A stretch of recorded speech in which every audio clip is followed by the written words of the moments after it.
We always agonize over uh, these huge cinematic crossroads in life. Oh, totally. Like who to marry or, what career to pick. Right, where to live. We get so convinced that if we just get those big things right, then, everything else will just magically fall into place. Yeah, we treat our future like it hinges entirely on these massive, highly visible milestones. Exactly.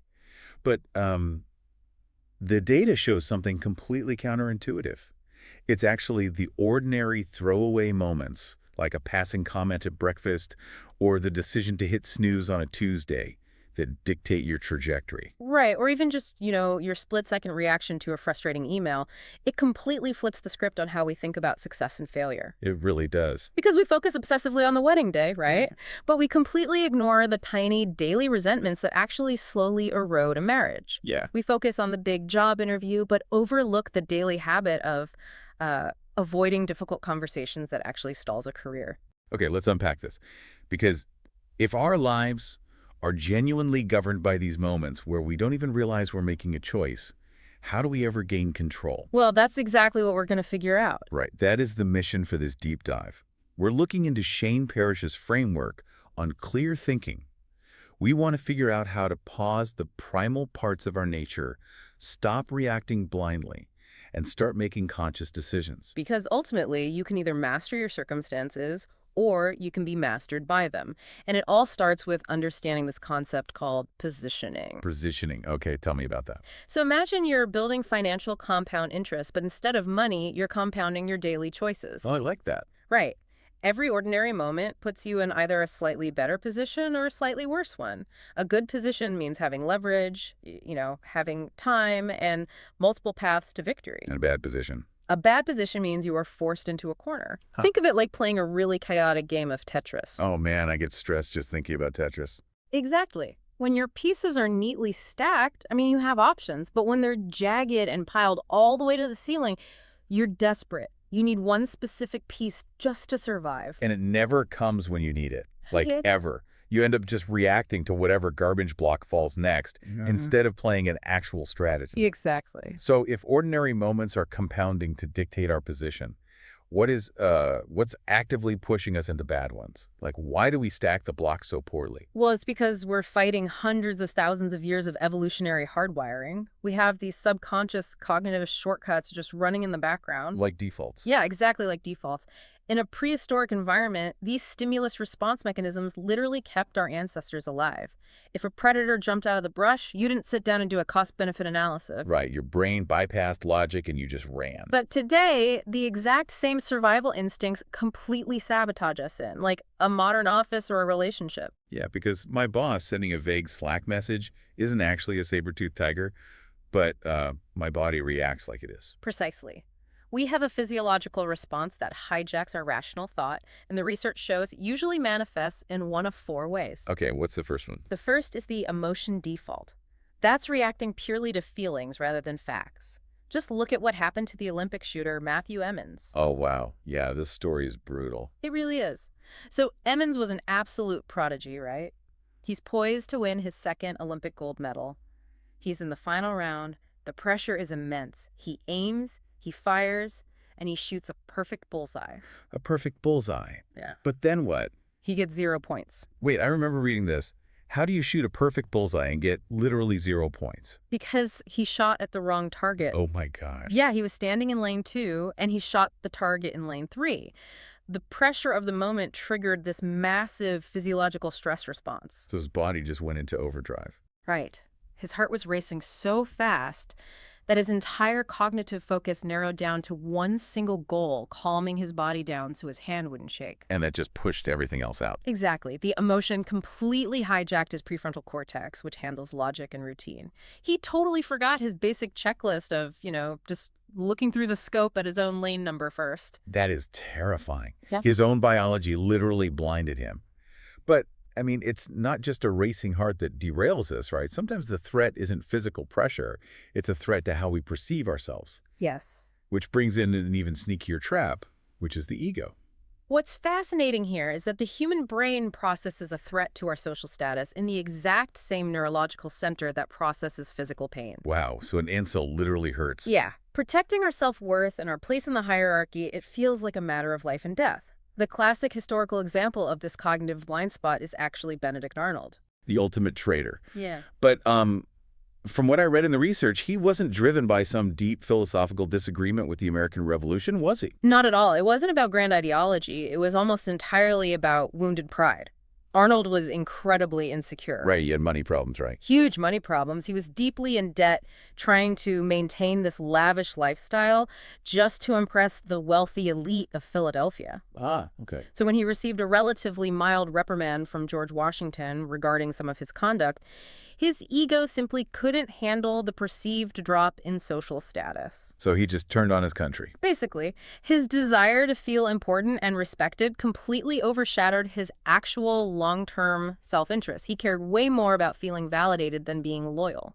Man, it makes you wonder how many disastrous business decisions or ruined relationships are just Benedict Arnold moments, you know? Yeah. Just people burning down their own lives to protect a fragile ego. Oh, absolutely. Tons of them. Now, speaking of social status, there is a quote I saw from Warren Buffett in the source material that brilliantly highlights our instinct to conform, the social default. Yes, the third default. Right. He pointed out that doing what everyone else does only guarantees average results. But people do it anyway because, as he says, lemmings never get bad press. It is the ultimate safety net for the ego. From an evolutionary standpoint, being separated from the prehistoric tribe meant freezing or starving to death. So we're literally wired to just follow the crowd. We are biologically wired to outsource our thinking to the crowd. If you fail conventionally by doing exactly what your peers are doing, nobody blames you. You don't lose your social standing. Right. It's the old saying, nobody ever got fired for buying IBM. You just hide in the herd. Exactly. So we have emotion, ego, and the social instinct. The last piece of this puzzle seems to be our deep desire just to do nothing at all. Inertia. Yeah, the inertia default. We are fundamentally comfort-seeking, energy-conserving creatures. We just want to take a nap, basically. The brain uses an enormous amount of calories to process new information, so it strongly prefers familiar routines, even if those routines are deeply flawed.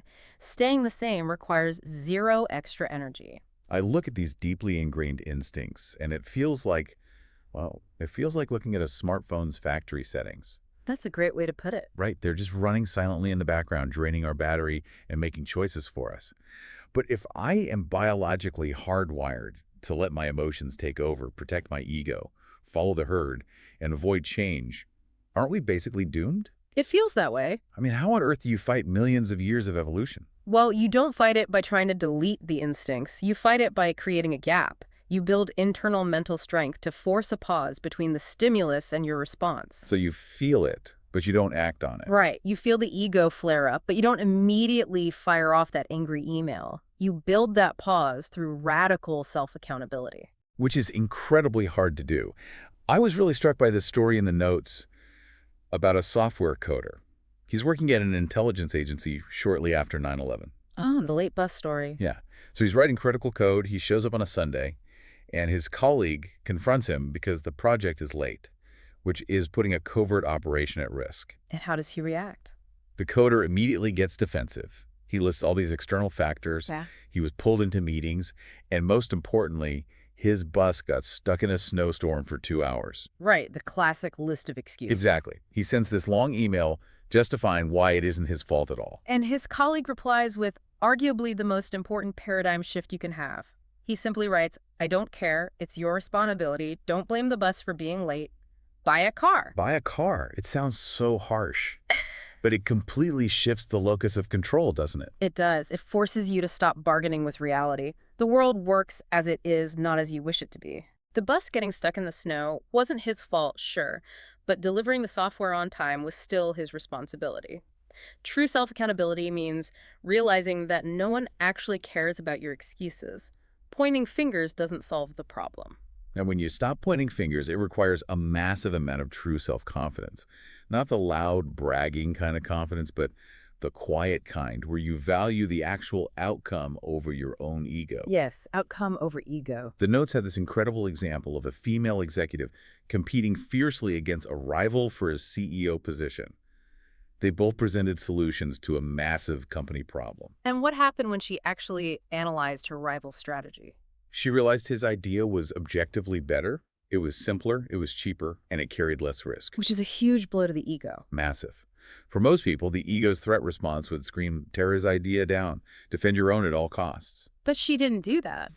No, she had the confidence to pause that instinct. She swallowed her pride, went to the board, and fully threw her support behind his strategy.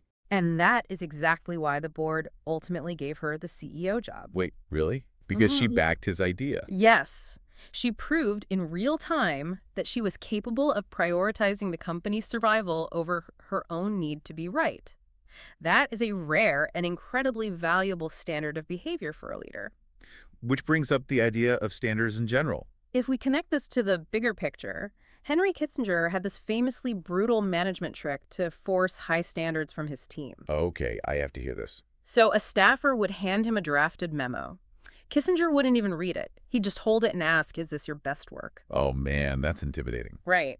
The staffer would second guess himself, take it back, and rewrite it. This would happen 3 or 4 times until the exhausted staffer finally said, "Yes, this is the absolute best I can do." And then what? And only then would Kissinger say, "Okay, now I'll read it." Wow, that's intense. It is a brilliant psychological mechanism. He didn't critique the work himself. He forced the staffer to calibrate their own internal standard of excellence before he would even engage with it. But let me challenge this for a second. Sure. Because it's easy to calibrate to excellence when you work for Henry Kissinger, right? Mhm. Or if you have some brilliant, demanding mentor down the hall. Fair point. But what if you were stuck in a profoundly average environment? What if your boss accepts mediocre work and your coworkers are fine doing the bare minimum? How do you elevate your standards when the physical environment is constantly pulling you down? That is the reality for most people, unfortunately. And the solution is a concept called the personal board of directors. Personal board of directors, how does that work? You construct a mental boardroom of people whose standards you want to adopt. They can be dead, they can be fictional, or just entirely unreachable. So, like who? You could choose Marcus Aurelius, Charlie Munger, or even a character like Batman. You consume their writings and biographies until you deeply understand their mental models. Okay, but is that just playing pretend? I mean, how does asking what would Batman do actually help me in a Tuesday morning staff meeting? Because it leverages a psychological phenomenon called Solomon's paradox. Solomon's paradox. Yes. We are terrible at solving our own problems because our ego and our emotions get all tangled up in them. But we are excellent at giving advice to others. Oh, that makes sense. Yeah, We could be objective for other people. exactly. By asking, how would Charlie Munger handle this, you create psychological distance. You step outside of your own emotional factory settings and evaluate the situation purely through the lens of their high standards. I see. It's a hack to bypass the ego. But let's be realistic. Even with a personal board of directors and immense self-accountability, willpower is a finite resource. Absolutely. You can be hypervigilant all morning, but by 7:00 p.m., you're exhausted, decision fatigue sets in, and those biological defaults are going to creep right back in. What happens then? That is exactly why mental strength isn't enough on its own. You need safeguards. Safeguards. Yes. These are rules and environmental frictions you design ahead of time when you are clear-headed, so that when you're exhausted, the environment does the heavy lifting for you. Taking the decision out of the moment entirely. You know, the Nobel laureate Daniel Kahneman had a fascinating safeguard for this. Oh, the phone rule. Yeah. He had a strict personal rule. He would never, ever say yes to a request while on the phone. Because he understood the power of the social default. When someone is on the phone asking for a favor, the evolutionary pressure to please them and to just avoid the immediate awkwardness of rejection is immense. Right. It's so much easier to just say yes to get it over with. Exactly. If he relied on willpower to say no in that moment, he knew he would often fail. So by implementing a blanket rule, I never agree to anything on the phone, I must check my schedule and email you, he completely decoupled the stimulus from the response. That's so smart. And people respect a hard boundary much more than they respect a hesitant excuse. Here's where it gets really interesting. To figure out what safeguards you actually need in your own life, there's this thought experiment. Imagine a documentary film crew is following you around right now, trying to uncover the secret to your massive success. Oh, I love this one. How would your behavior change in the next 10 minutes just because you were being observed? Well, you would immediately stop slouching, for one. You wouldn't aimlessly scroll social media, and you certainly wouldn't check your email 70 times an hour. The camera acts as an artificial standard of excellence. Exactly. And once you see the gap between what you're actually doing and what you would do for the cameras, you introduce friction to close that gap. Right, like the guy with the email bet. Yeah, the guy who realized he was wasting his best morning energy checking emails. He couldn't just will himself to stop. So he told his entire office, if you catch me checking my inbox before 11 a.m., I owe you all lunch. Brilliant. He weaponized his own ego and competitive nature against his bad habit. He made the cost of failing tangible. But safeguards aren't just about adding friction, though. They're also about intentionally shifting your perspective to expose systemic blind spots. What do you mean by systemic blind spots? Like, how do you safeguard against something you don't even know you're doing wrong? By physically stepping into a different frame of reference. The story of the USS Benfold is a masterclass in this. The Navy ship. Yes, it was one of the worst performing ships in the U.S. Navy. Morale was abysmal, execution was terrible. Then Commander Michael Abrashoff takes over. Now, a typical leader leaning into the ego default would assume the crew was the problem. Why, they'd start firing people or demand a massive budget for new technology. Instead, he just changed where he stood in line for lunch. Which sounds insane until you understand the mechanism behind it. Exactly. He realized the officers were cutting to the front of the food line and eating in a separate, nicer area away from the enlisted sailors. It was institutional ego. So what did he do? Abrashoff intentionally bypassed his own rank. He walked to the back of the line, waited for his food with the junior sailors, and sat down to eat with them. Just totally changing his viewpoint. Yes. By forcing himself to physically experience the ship from the perspective of the lowest-ranking crew members, he saw the actual friction points, the broken processes, the lack of respect. That's incredible. He didn't change the crew. He changed the environment by understanding their reality. Under his command, the Benfold became the absolute best ship in the Pacific Fleet. Okay, so we've built a serious defensive posture here. We know the biological defaults that hijack us. We've built the mental accountability to force a pause. We've installed environmental safeguards and rules. Now we finally arrive at the moment of truth, making the actual decision. And this is where things get really precise. Yeah, and the research draws a massive distinction here that completely changed my view. A choice is just a reactive selection from whatever limited options happen to be in front of you. But a decision requires a conscious, methodical process. That's right.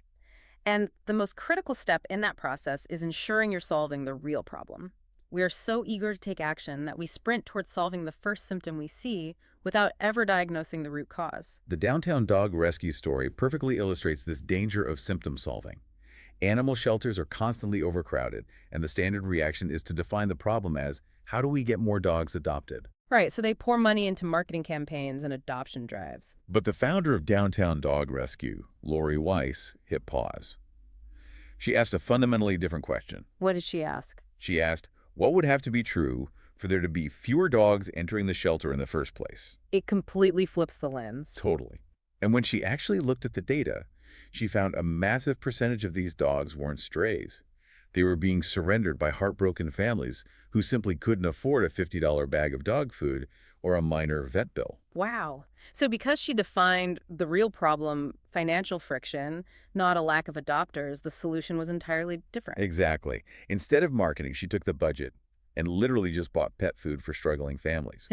She bypassed the shelter system entirely. It treated the root cause, cost significantly less, and kept families together. That is the power of defining the problem. But once you have the right problem, you have to avoid what is called the binary trap. The binary trap. Yeah, the brain loves to simplify complex stress into an either-or fight-or-flight scenario. Do I stay at this miserable job, or do I quit with no backup plan? Do we launch the broken software now, or do we delay and anger the investors? It creates a false duality. If you only see two options, you're being manipulated by your own anxiety. Exactly. You have to force the brain out of that binary state by applying the 3+ principle. You must mandate a brainstorm to find at least a third, totally different option. It's like trying to look at a beautiful, sweeping landscape through tiny hotel peephole instead of just opening the door. That's a great analogy. My favorite strategy for opening the door is the both-and approach. Look at Isidore Sharp. He wanted to build a hotel. The binary choice of the era was build a small, intimate roadside motel or build a massive, impersonal luxury convention center. Right, A or B. But instead of choosing, he asked, how can I do both? And that question led to the creation of the Four Seasons Hotel Empire, the amenities of a large hotel with the personalized intimacy of a small one. This raises an important question, though. Once you break the binary and you have all these new complex options on the table, how do you actually weigh them? Right. Heavy pick. The key is evaluating opportunity costs through second-level thinking. Second level thinking. First-level thinking is just asking, what does this solve right now, today? Second-level thinking forces you to map the invisible costs by asking, and then what? The story of Andrew Carnegie handling a crisis blew my mind on this point. Yeah, the train wreck. Yeah. So Carnegie is a young manager at the Pennsylvania Railroad. A massive train wreck occurs. Train cars are utterly destroyed, expensive cargo is scattered everywhere, and the physical tracks are blocked. So what's the first-level approach? The standard first-level thinking approach is obvious, right? Carefully clean up the wreckage, salvage as much of the cargo as possible, and save the damaged cars. But that first-level solution takes days. And during those days, the entire Pennsylvania rail network is completely gridlocked. No trains are moving anywhere. Right. Carnegie looked past the visible cost of the wrecked cargo. He applied second-level thinking and mapped the invisible opportunity costs, the systemic paralysis of the entire company. So what did he do? He sends a legendary two-word telegraph. Burn the cars. Wow. Yeah.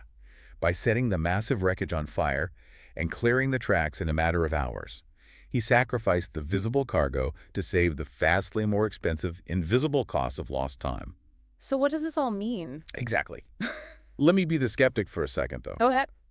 Because identifying root causes, bringing in a mental board of directors, calculating second-order invisible opportunity costs, doing this for every single choice throughout the day would literally paralyze you. Yeah. I mean, it sounds exhausting. Oh, it would be debilitating, which is why you absolutely do not do this for everything. You don't build a complex matrix to decide where to eat lunch or which gym locker to use. Okay, good. For low-stakes, reversible choices, speed is your greatest asset. You want to move fast. You reserve this rigorous, deep decision-making framework strictly for the high-stakes, irreversible moments, the ones that permanently alter your positioning. That makes perfect sense. Oh. We started this deep dive talking about how the ordinary moments compound to dictate your future. Your journey to mastering those moments begins with recognizing the invisible biological defaults, the amygdala hijacking emotions, the fragile ego, the pull of the herd, and the inertia that try to run your life on autopilot. Right. You fight back by shifting your locus of control and building internal accountability to hit pause. You set up hard and fast rules to safeguard your environment for when your willpower fades. And finally, you execute real root cause decisions by forcing your brain past the binary trap and asking, and then what? Everything ultimately routes back to your position. The clear, conscious decisions you make today using these tools are exactly what will put you in a position of power with maximum options tomorrow. Time is a compounding friend to the well-positioned person and a ruthless, accelerating enemy to the poorly positioned. We spend so much of our lives absolutely terrified of making some catastrophic, explosive mistake. We lie awake worrying about picking the wrong career path or destroying a relationship in one massive fight. But what if the biggest threat to your future isn't a fiery failure? What if the greatest danger is simply the inertia default? Just silently sleepwalking through a life of unconscious, reactive choices, comfortably trapped forever in the zone of average. Think about that the next time you hit snooze, or fire off an angry email and assume an ordinary moment doesn't matter.